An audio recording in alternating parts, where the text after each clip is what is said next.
ভগৱন্ত প্ৰভু মাধৱক যেতিয়া সেৱা কৰি গৈছে সকলোবিলাক বোলে একদম চমৎকাৰ দেখা গৈছে মাধৱে যেতিয়া আশীৰ্বাদ কৰিছে মাধৱৰ বৰেয়াতি দেখি চমৎকাৰ বোলে সকলোকে চমৎকাৰ দেখিছে দক্ষিণ দিশত যত আছে ৰাজাগণ নামতে বৰিলে কটু দিয়া বহুধন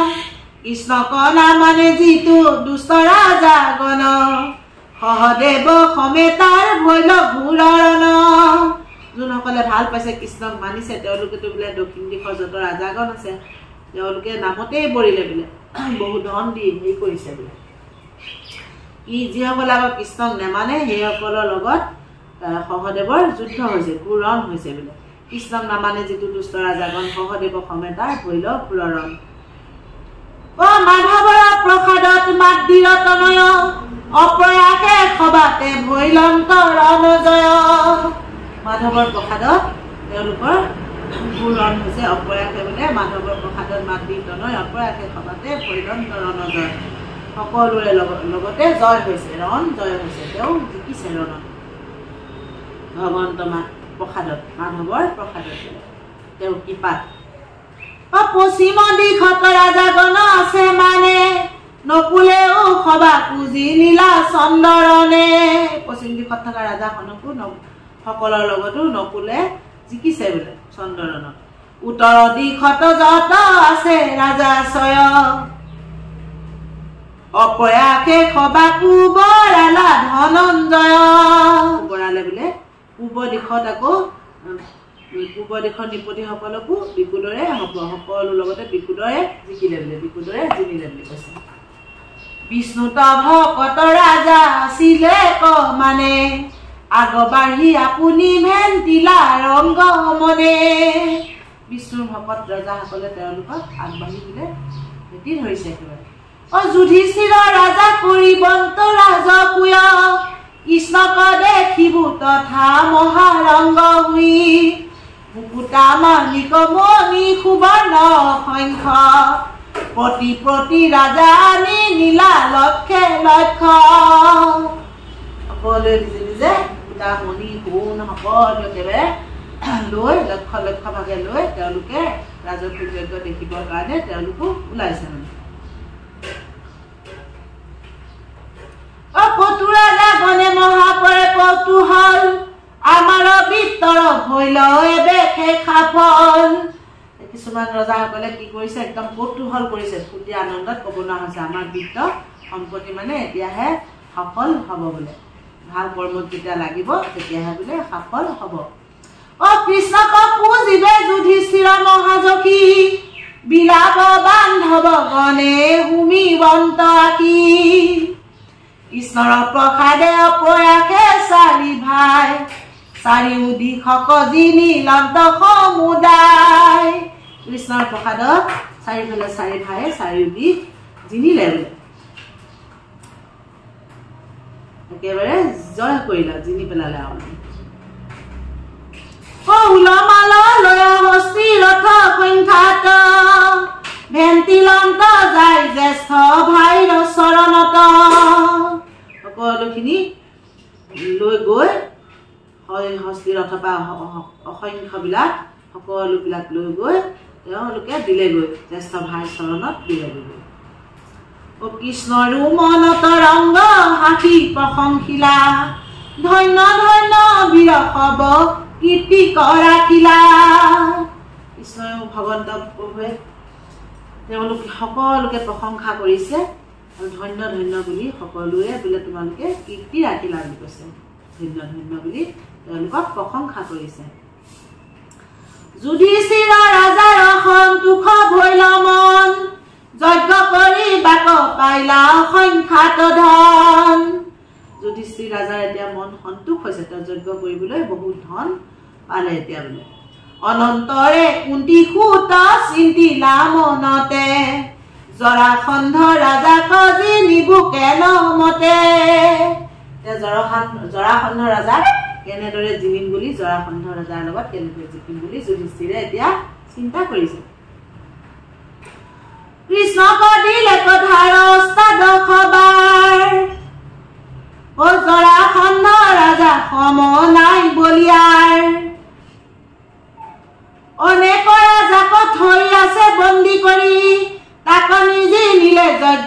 কৰিতে নপাৰি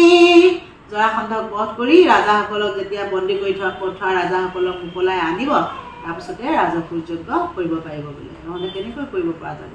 বুলি চিন্তা কৰিছে অ মোৰ মহাইষ্ট কৃষ্ণ বিনে আন নাই এহি চিন্তি যাদৱত পুছিলা বিনাই যুধিষ্ঠিৰ বদতি শুনিও কৃষ্ণ কেৱ জৰাসন্ধ সদৃশ দুৰ্জয় নাই দেৱ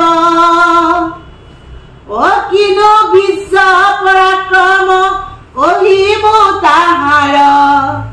কিবা তপ বলে ভৈল হেন অৰ্ণিবাৰ তোমাক দিলে কধাৰ বহুতৰ বাৰ জিনিলো যাদৱ বুলি কৰে অহংকাৰ প্ৰচণ্ড গণি তুমি দুৰ্জনজনৰ জৰাসন্ধ নিপতি পতংগ সমসৰ তুমিতো দুৰ্জনসকলৰে বোলে প্ৰচণ্ড অগ্নি গতিকে জৰাসন্ধ নিপতি আকৌ তোমাৰ ওচৰত এটা পতংগহে কেনেদৰে কি কৰিব লাগিব গতিকে কোৱা বোলে তোমাৰ বাহিৰেতো মোৰ ইষ্ট কোন আছে বোলে কোনো নাই যুধিষ্ঠিৰৰ কাৰণে ভগৱন্তৰ বাহিৰে কোন আছে মানে কোনেই নাই বোলে গতিকে যুধিষ্ঠিৰে কৈছে বোলে কৃষ্ণ ভগৱন্ত তুমি শুনা বোলে জৰাসন্ধৰ নিচিনাতো সঠিক দুৰ্জয় আৰু আন নাই বোলে কিনো বোলে বীৰ্য পৰাক্ৰম তেওঁ বোলে কি কম গতিকে কিবা তপ বলে ভৈল হেন অৰ্ণিবাৰ কি তপতনো বোলে এনেকুৱা হ'ল তোমাক দিলে কথাৰ বহুতৰ বাৰ তোমাৰ লগতে বহুতবাৰ যুদ্ধত বোলে জিকিছে গতিকে আকৌ তোমাক জিকিছো বুলি যি বোলে অহংকাৰ কৰে বোলে তেওঁ গতিকে তোমাৰ নিচিনা প্ৰচণ্ড অগ্নি কোন আছে দুৰ্জনক সংহাৰ কৰিবলৈ তুমি অৱতাৰ লৈছা নহ'লে বোলে জৰাসন্ধ নিপতি পতংগ সমসৰ তোমাৰ ওচৰত জৰাসন্ধ নিপতি কি পতংগহে পতংগ পৰাই এটা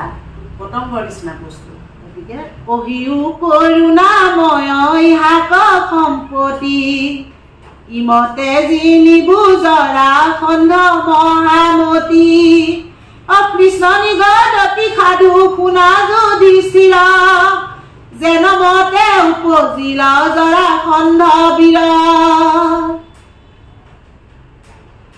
কহিও বোলে কৰোণাময় ইহাক মোক সম্পত্তি কৰি বুজাই বোলে মোক কোৱা তুমি নিষ্ঠ কৰি মোক বুজাই কোৱা বোলে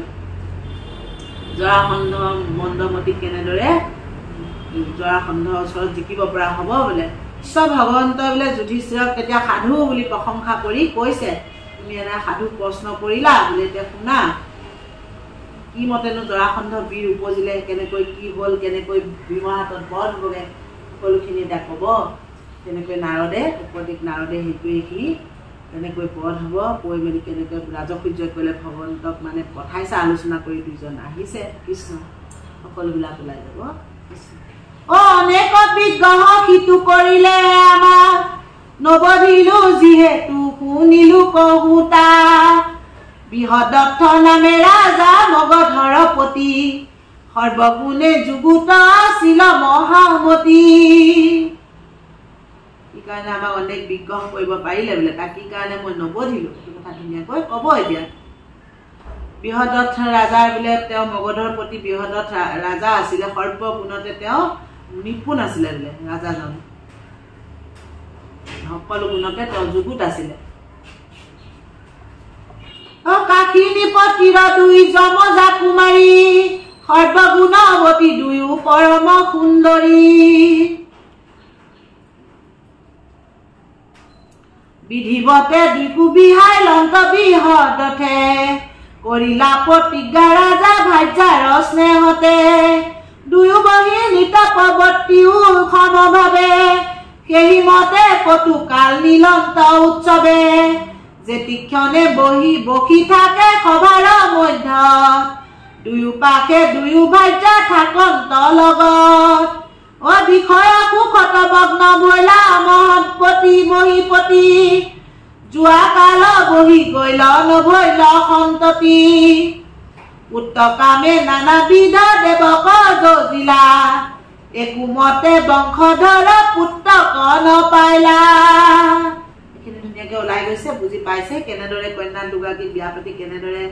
ৰাজাজনে সকলো সমান ভাৱে স্নেহ কৰিছিলে কেনেদৰে দুই কাষে বহাই ৰাখিছিলে তেওঁলোকৰ আনন্দ ফূৰ্তিতে দিন গৈ বহু বয়সলৈকে তেওঁলোকৰ পুত্ৰ কথা ভবা নাছিলে পুত্ৰক নাপালে বোলে চিন্তাম্বিত ভৈল ৰাজা মনে নাই আকৌ পুত্ৰ কামত তেওঁলোকে কি কৰিলে বিষয় সুখত মগ্ন ভৈলা মহিপতি যোৱাকাল বহি গল নভৈল সন্ততি পুত্ৰ কামে নানাবিধ দেৱক যজিলা নানাবিধ দেৱতাসকলক যজি তেওঁ একোমতে বংশধৰ পুত্ৰক নাপালে একোমতে কোনো যিমান যজিও নাপালে বোলে চিন্তাম্বিত ভৈল ৰাজা মনে নাই সুখ হৰি হৰি পাপী নেদেখিলো পুত্ৰ মুখ বুলি চিন্তা কৰিছে তেওঁ চিন্তাম্বিত ভৈল ৰাজা মনে নাই সুখ হৰি হৰি পাপী নেদেখিলো পুত্ৰ মুখ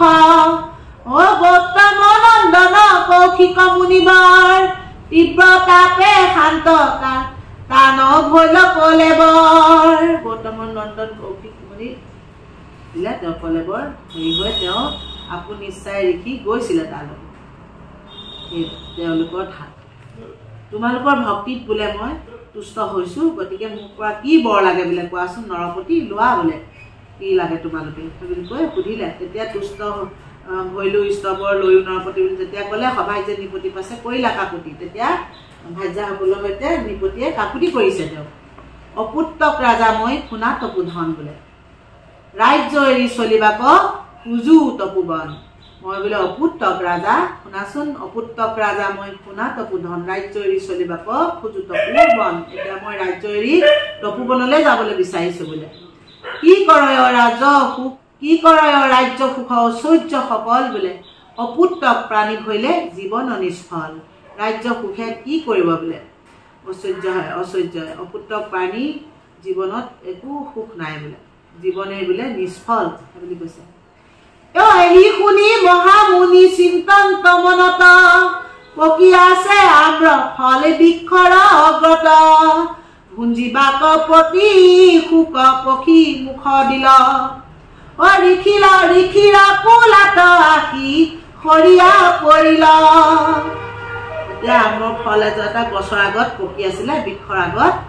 শুক পক্ষীয়ে কি কৰিছিলে খাবৰ কাৰণে মুখখন দিছিলে তেতিয়া ৰিখিৰ কোলাত আহি ফলটো সৰি পৰিলে মহামুনিয়ে চিন্তা কৰোঁতে কি কৰোঁ বুলি সেইটো হ'ল তেতিয়া কি কৰিলে ঋষি কোলাত আহি যেতিয়া ফলটো ভাগ সৰি পৰিলে তেতিয়া দেখিয়া হৰিকে মুনি ধৰিলা আপুনি ৰাজাক প্ৰশংসি হাঁহি বুলিলন্ত বাণী তেতিয়া মুনিয়ে ফল ভাগ ধৰিলে আৰু ধৰি পেলাই ৰাজাক প্ৰশংসা কৰি হাঁহি পেলাই কৈছে বোলে প্ৰসিদ্ধ ভৈল কাৰ্য ৰাজা গৃহক চলিও এই ফল গুটি নিয়া ভাজ্যাক গুঞ্জায়ো তোমাৰ কাৰ্য সিদ্ধি হ'ল এতিয়া ৰাজা তুমি এই ফল গুটি লৈ গৈ ভাজ্যাক খোৱাগৈ বুলি ক'লে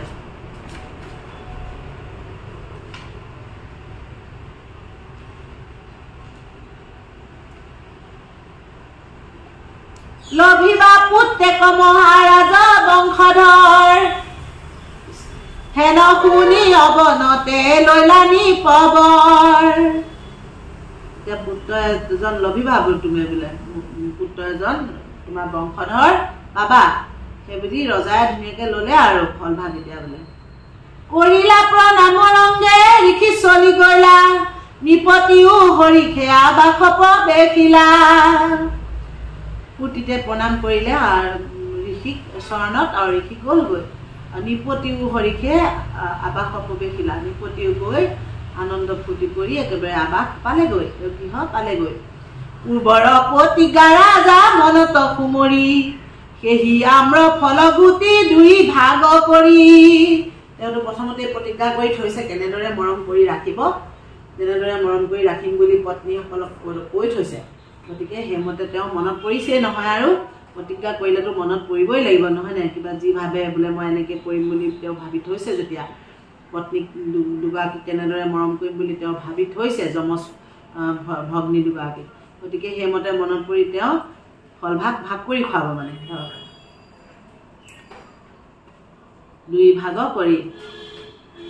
দিলা দুই ভাইজাক ভুঞ্জিলা দুয়োজনে দুইৰো গৰ্ভ ভৈলা সেই ফলৰ প্ৰমাণে দুয়োগৰাকী গৰ্ভৱতী হ'ল আৰু সেই ফল খাই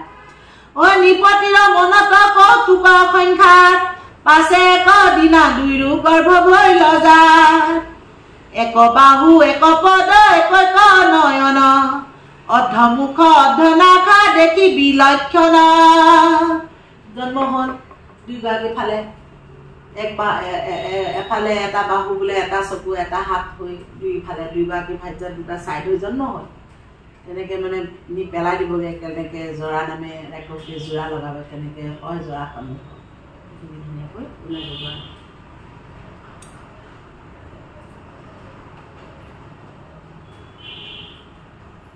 আধা মুখ আধা নাক হৈ পেলাই নি কেনেকুৱা বিলক্ষণ লাগিছে আৰু বোলে দেখিবলৈ সেনেদৰে হ'ল আৰু হেন দুই খণ্ড চন্দ তনু উপজিলা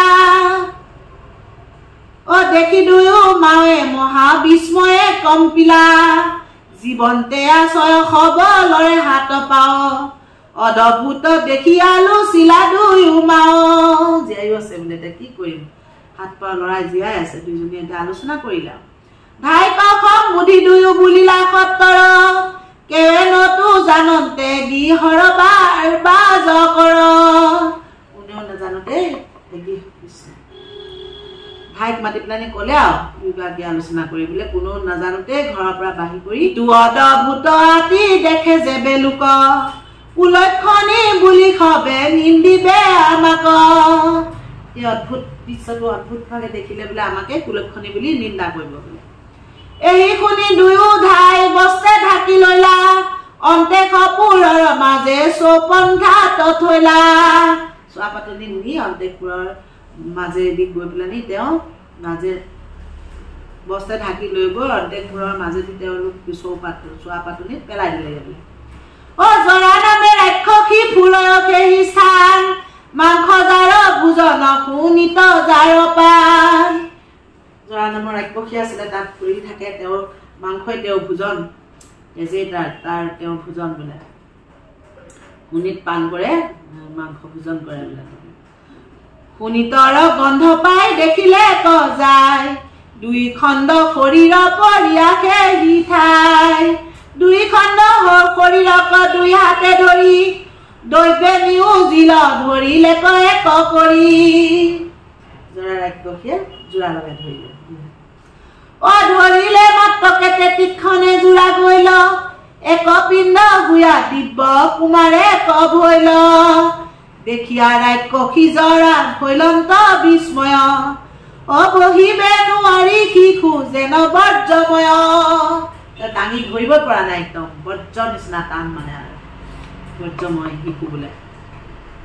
মধুৰ হৈ ধৰিছে ৰাক্ষসীয়ে দাঙি ধৰিব পৰা নাই আৰু তাম্ৰ বৰ্ণ কৰে মুঠি কৰিয়া বালকে কান্দিবে লাগিলা যেন গৰ্জে বলা হকে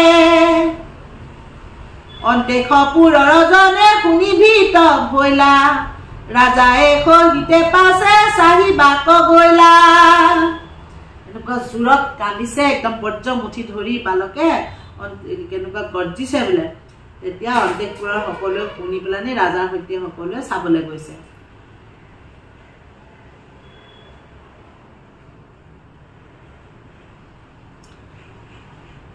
দুয়ো পত্নী চাহিবাক গৈলা সেই স্থানে পৰিপূৰ্ণ স্তন দুইৰো শ্ৰৱে ঘনে ঘনে চিন্তন্ত ৰাক্ষসী কুমাৰক কুলে ধৰি নিপতিৰ পুত্ৰক ভুঞ্জিবুকে নকৰি ৰাক্ষসীৰ হাতত ধৰি ভাবিছা নিপতিৰ পুত্ৰক মই কেনেকে ভুঞ্জি ৰাজাৰ যে পুত্ৰ নাই কিমান দিনৰ পৰা কিমান কি দুখত আছে মানে ৰাক্ষসীও সেইটো বুজি পাইছে ৰজাক কেনেদৰে মানে হেৰি কৰিব লাগে চিৰকাল পুত্ৰ বৰ সাধে নৰপতি ইহাৰ দেশত মই আছো সম্পত্তি চিৰকাল তেওঁ পুত্ৰ বৰ সাধনা কৰি আছে আৰু মই তেওঁৰ দেশতে আছো তেওঁৰ দেশতে খাই বৈ জীয়াই আছো নহয়নে এই চিন্তি ৰাক্ষসী মুখৰ ৰূপ ধৰি বুলি চিন্তা কৰি ৰাক্ষসীয়ে মানুহ ৰূপ ধৰিছে ৰাজাক বুলিবে লৈলা পুত্ৰ কুলে কৰি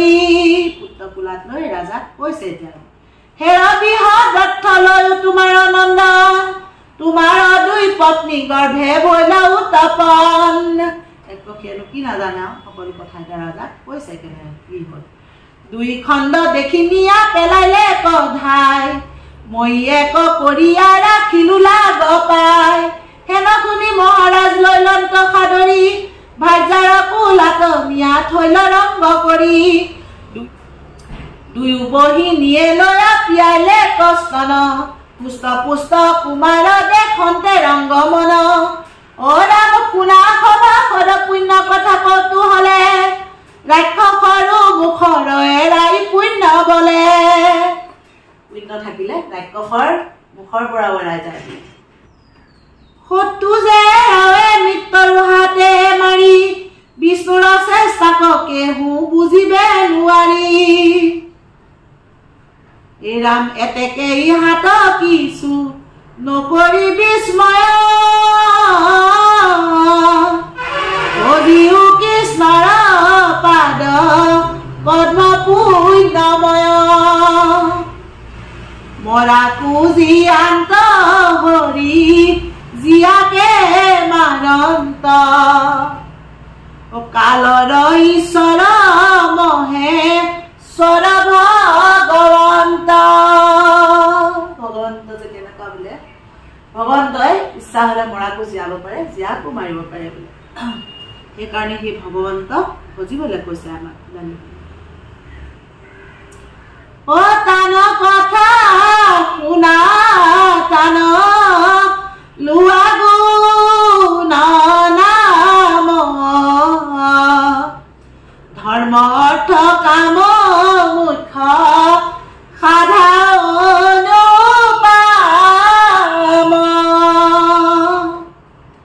তেওঁৰ কথা বোলে ভগৱন্তৰ কথা শুনা ধৰ্ম তেওঁৰ কথা শুনা তেওঁৰ নাম লোৱা বুলি কৈছে তেওঁৰ গুণনাম লোৱা তেওঁৰ কথা শুনা ভকত বৈষ্ণৱৰ ওচৰত মানে শুনিব লাগিব তেওঁৰ কথা শুনিব লাগিব জনাজনৰ পৰা মানে শুনিব লাগিব ল'ব লাগিব ধৰ্ম অৰ্থ কাম মুখ্য তেনেদৰে সাধন কৰিব পাৰিব বুলি কৈছে তেতিয়া ও ৰাম মিছা বস্তু সত্য হৈ কৃষ্ণক ভজিলি ও কৃষ্ণৰ কিং কৰে কহে অনন্ত কণ্ডলী বিষয়তো থাকন্তু মুকুতি সুখ ধৰে যেবে কৃষ্ণ কথা নিতে কৰ্ণমন পুৰে বিষয়ত থাকিলেও কৃষ্ণৰ ভজিলে ফল পায় বুলি কৈছে মুকুতিৰ সুখ ধৰে বুলি কৈছে কি হয় কৃষ্ণৰ কথা যদি কাণে ধুনীয়াকৈ শুনে কৃষ্ণৰ কথাই যদি কৰ্ণমন পুৰে বোলে তেওঁ এতিয়া কি হয় বিষয়ত থাকিলেও কৃষ্ণক পায় বুলি কৈছে এই ৰাম আপুনি প্ৰমাণ পাবা শুনা নৰ নাৰী ও দুখ দূৰ হক ডাকি বোলা হৰি হৰি হৰি ৰাম ৰাম